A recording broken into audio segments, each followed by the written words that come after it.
अब आइए प्रेम शुक्ला जी से ही बात कर लेते हैं। प्रेम शुक्ला जी, डिप्टी स्पीकर का पद विपक्ष मांग रहा था, आप लोग दे देते तो क्या चला जाता? किस बात का डर आप लोगों को सता रहा था? देखिए, अभी तो जो है स्पीकर का पद भी समाजवादी पार्टी के प्रवक्ता ले लेने वाले हैं। इनकी भविष्यवाणी है कि कल आ जाएगा। जब स्पीकर का ही पद आ जा रहा है, डिप्टी स्पीकर की क्या चिंता करना उनको? तो इंडिया अलायंस के प्रवक्ताओं नेताओं में तो इतना दमखम है कि वो स्पीकर का पद भी बिना तृणमूल कांग्रेस के, बिना शरद पवार के ये ले लेने वाले हैं। तो चिंता करने की क्या आवश्यकता है? और जहां तक बात है, श्रीमान अजीज खान कह रहे थे कि तानाशाही है डिप्टी स्पीकर का पद ना देना। तो मित्रवर्य, 1952 से लेकर 1967 तक 52, 57, 62 और 67 में भी 4 लोकसभा अध्यक्षों के कार्यकाल में जो लोकसभा अध्यक्ष का डिप्टी स्पीकर का जो पद था, वो लोकसभा अध्यक्ष का पद भी कांग्रेस के पास था, डिप्टी स्पीकर का पद भी कांग्रेस के पास था। तो जवाहरलाल नेहरू जी तानाशाह थे, लाल बहादुर शास्त्री जी तानाशाह थे, श्रीमती इंदिरा गांधी तानाशाह थी। ये आप कह रहे हैं। परंपरा कहां से पकड़ेंगे आप? 1952 से पकड़ेंगे कि 1977 के बाद की परंपरा पकड़ेंगे? ये परंपरा संवैधानिक जो है संसदीय परंपरा आप कहां से ले आएंगे?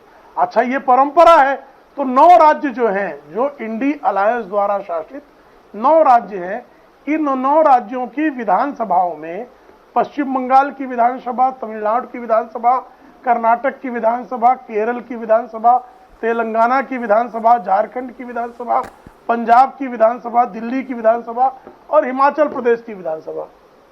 यहां आपने उपसभापति का पद जो है विपक्ष को क्यों नहीं दिया? आप तानाशाह हैं। अरविंद केजरीवाल तानाशाह हैं, ममता बनर्जी तानाशाह हैं, M.K. स्टालिन तानाशाह हैं, विजयन तानाशाह हैं। इसी तरह से आप जो है हर किसी को तानाशाह कह रहे हैं। शिबू सोरेन की जो पार्टी है झारखंड मुक्ति मोर्चा, वो सोरेन की पार्टी, वो तानाशाह है, ये आप कह रहे हैं। भगवंत सिंह मान तानाशाह है। तो आप साहब जब कोई तर्क देते हैं तो उस तर्क के पीछे जो है किसी प्रकार की बात तो होनी चाहिए, तथ्य भी होना चाहिए ना मित्रवरे। अजीज खान जी, आप तथ्यहीन तर्क जब देते हैं तो वो कुतर्क सिद्ध होता है और आप जो है स्वयं अपने ही तर्कों से बेपर्दा हो जाते हैं। इस तथ्य को भी कृपया समझ लीजिए अजीज बाबू। तो आप राज्यों का उदाहरण दे रहे हैं प्रेम शुक्ला जी, आप राज्यों का तर्क दे रहे हैं, उसका जवाब अजीज खान जी देंगे। लेकिन अभी जो केंद्र सरकार की परंपरा रही है, मैं केंद्र का भी दे रहा हूँ, आपने दिया केंद्र का भी, लेकिन अब वाजपेयी जी की भी सरकार थी, यूपीए की भी सरकार थी, 2014 में आपकी सरकार थी, तब तो ये परंपरा कायम रही ना। हाँ, तो हमने दिया कई बार। नहीं, परंपरा नहीं है। कहीं जब सर्वानुमति होगी तो होगा। जब आप सर्वानुमति के लिए बैठेंगे ही नहीं, आप जो है प्रोटेम स्पीकर का चुनाव होगा और आप जो है जैसे आदरणीय मोदी जी ने कहा नौटंकी पर आमादा होंगे, तो उसका परिणाम यही सब होगा। प्रोटेम स्पीकर हुक्म सिंह 1957 में हो गए, किसी ने विरोध नहीं किया था। एनडी तिवारी 77 में हो गए, किसी ने विरोध नहीं किया था कि भाई उनका अनुभव किसी ने नहीं पकड़ा। लेकिन जो है प्रोटेम स्पीकर भर्तृहरि महताब हो गए तो विरोध हो गया। और एक चीज और जानिएगा, ये कांग्रेस दलितों को अपमानित करने का कोई मौका नहीं गंवाती है। जब सुश्री मीरा कुमार को राष्ट्रपति पद के लिए खड़ा कर दिया जब हारना था, सुशील कुमार शिंदे को उपराष्ट्रपति पद के लिए खड़ा कर दिया जब हारना था, इनको जब हारना होगा तो किसी दलित को खड़ा कर देंगे। अब सभापति के लिए भी चूंकि जानते हैं कि पराजय निश्चित है, ठीक, तो दलितों को डॉक्टर बाबा साहब आम्बेडकर से लेकर सुरेश तक। अच्छा, प्रेम शुक्ला जी एक और सवाल का जवाब दीजिएगा, फिर अजीज खान जी रिस्पॉन्ड कर रहे हैं और बाकी अन्य मेहमान भी हैं। विपक्ष ने डिप्टी स्पीकर का पद मांग लिया, क्या सिर्फ यही वजह है कि विपक्ष की इस मांग को आप लोग पूरा नहीं कर रहे हैं? ये हम तो कुछ कह नहीं रही है, ये तो श्रीमान राहुल गांधी ने कहा है। सत्ताधारी दल की तरफ से तो कुछ कहा ही नहीं गया। ये बयान किसका आया है? श्रीमान राहुल गांधी का आया है। राहुल गांधी के बयान पे आपको विश्वास है? नहीं है, आप तय कर लीजिए। नहीं, अब तो राहुल गांधी जी देखिए संविधान की प्रति दिखा रहे हैं, हर सवाल के आंसर में संविधान की प्रति आगे कर देते हैं और बाकायदा शपथ उन्होंने संविधान की प्रति हाथ में लेकर ली है। अखिलेश यादव जी ने भी। काश वो संविधान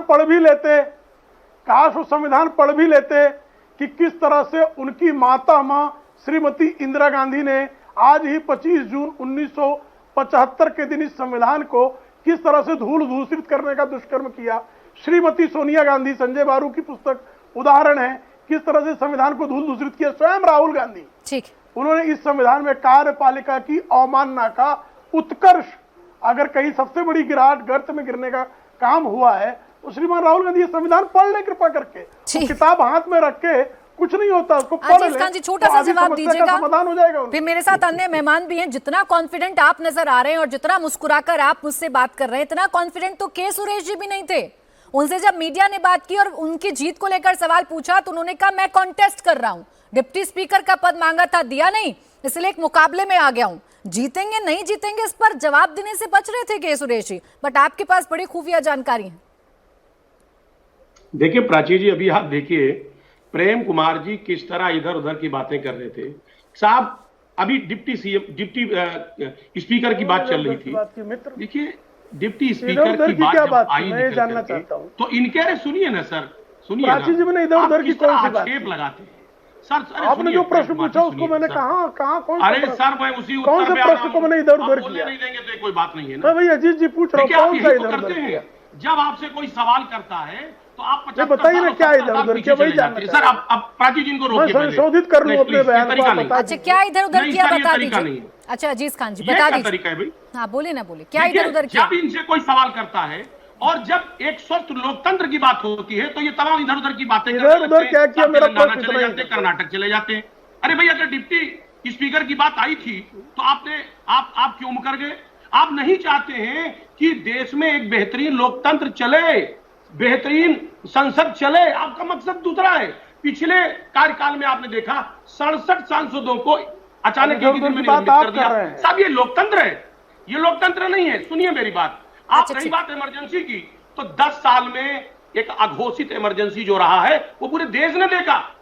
आप इमरजेंसी तो उसकी तो निंदा क्या घोषित है भी बताइए। लेकिन आपने तो अघोषित इमरजेंसी लागू कर दिया।